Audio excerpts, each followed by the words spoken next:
local realtor here in Vista, California. And today I want to spend a few minutes talking about things to consider when buying a home for the first time. Buying a home for the first time tends to be one of the biggest decisions that we can make. And as exciting as it is to think about our dream home and the benefits of being a homeowner, the process of getting there can be overwhelming if you don't know what to expect. And that's one of the main reasons for this video. It's pointing you in the right direction, getting you to think about things that maybe haven't crossed your mind just yet. So with that, let's just get started. So the main question is, how much home can you afford? You perhaps have used already online tools, a calculator, and have an idea of what maybe you can afford, but they're not really taking the time to look at your finances and your history and look at the overall picture of where you stand financially. So the number one recommendation I have is talk to a lender. Not just one, but maybe two or three that you can cross compare and see who is going to give you the best rates, what programs do they have that you can qualify. You can be a first-time home buyer, you can potentially have a conventional loan, a VA loan if you're a veteran. There's so many programs available out there that you could take advantage of. Talk to a lender, see where you financially stand, see if you need to build up your credit, fix your credit, or perhaps you're already there and it's a matter of finding you the right program to get you started. So once you talk to a lender, you're on the right path. You know what you need to do to get to the point of getting financed if you need a little help, or if you are good to go, you got the great credit, you got the great down payment, they'll be able to help you get you pre-approved and ready to go. And by being pre-approved, that's almost like having the money in the bank.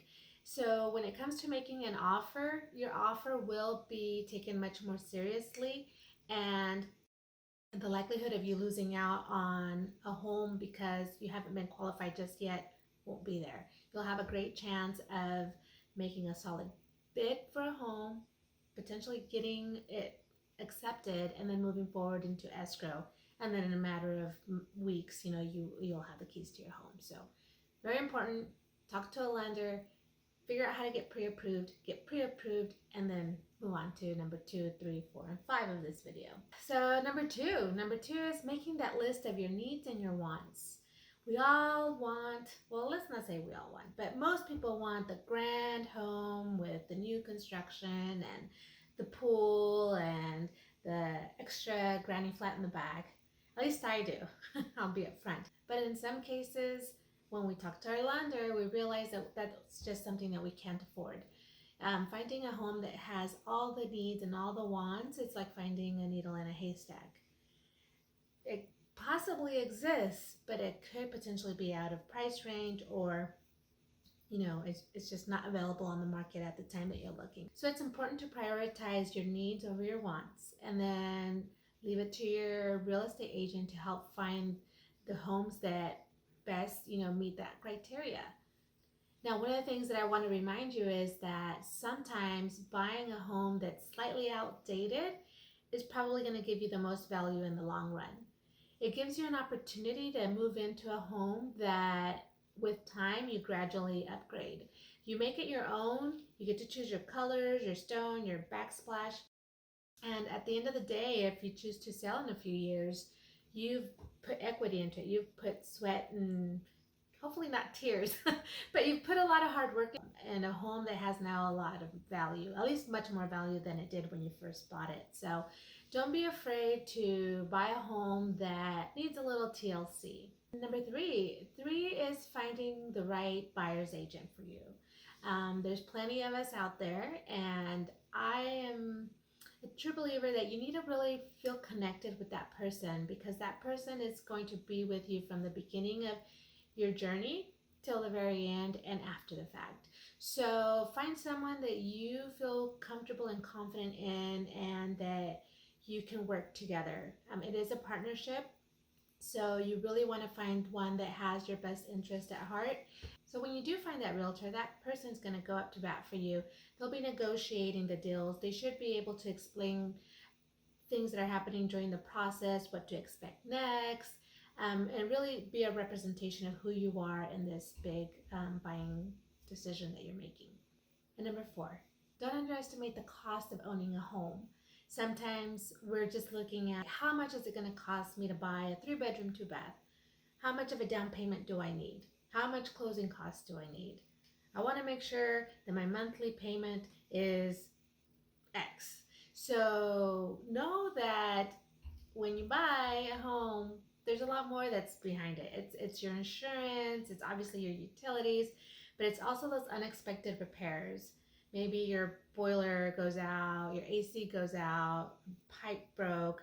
I mean, these are all things that tend to happen when you become a homeowner. Um, if you're renting, sometimes we have the luxury of having the landlord or the property management fix things, but once you get handed the keys to your own home, you now become the plumber, the electrician, the handyman. Now, please know, if you have no experience with any of these, please contact a local professional that will handle these repairs. But just circling back, it's one of those things where we're so excited about owning a home that at the beginning, all we care about is, well, how much do I need to pay month to month? So it's important that, when we commit to buying a house and we're going through the process, know that you have to think a little bit more than just, how much is it that you need to bring in to pay the mortgage. You also have to keep in mind that, you need extra funds to repair things. Things tend to bust once in a while. And so with that, if you want to keep your home in tip-top shape, make sure that you budget and you save for home repairs. It's better to have a little something for rainy days just in case. Number 5, don't be rushed. Don't feel rushed. Don't let no one rush you. This is a big decision that you're making. And so take your time, educate yourself, and learn about your opportunities. Sometimes we're on the fence about a house and we think a little too much, a little too long, and we lose out on it. And that's okay. There are a lot of other homes out there on the market that will fill your needs, and when the time is right, it'll appear. It'll be the right home for you. And like I always say, if there's a will, there's a way. So you just never know. If you do find a home that you really love and there's nothing really holding you back, then go for it. Go for it. Make an offer. I mean, the worst thing that can happen is that they say no or that they want to negotiate with you. And that's when your real estate agent comes in and goes to bat for you. So with that, education is key. Ask the right questions. Never feel rushed. And be confident in your choices. Just a little recap. Number 1, talk to a lender. Find out how much you can afford and get pre-approved. Number 2 is your wish list. What are your needs and what are your wants? And know that sometimes the best value is buying a home that needs a little TLC.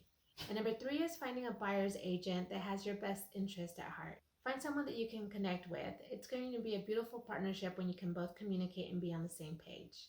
And number 4 is don't forget the cost of becoming a homeowner. It's not just about the mortgage and the insurance, but it's also about the unexpected AC that went out or the busted pipe. So make sure you budget for that and you save for it. And number 5 is don't feel rushed. Don't let no one rush you. Take your time, educate yourself, and be confident in the decisions that you make. And that's it. Pretty simple, right? If you found this video helpful, please share with others and please subscribe to the channel. I look forward to making more educational videos like this to help empower you make the right decision for your real estate needs. If you have questions, comments, feel free to leave them and I'll reach out to you with my answers. Take care and until next time, enjoy.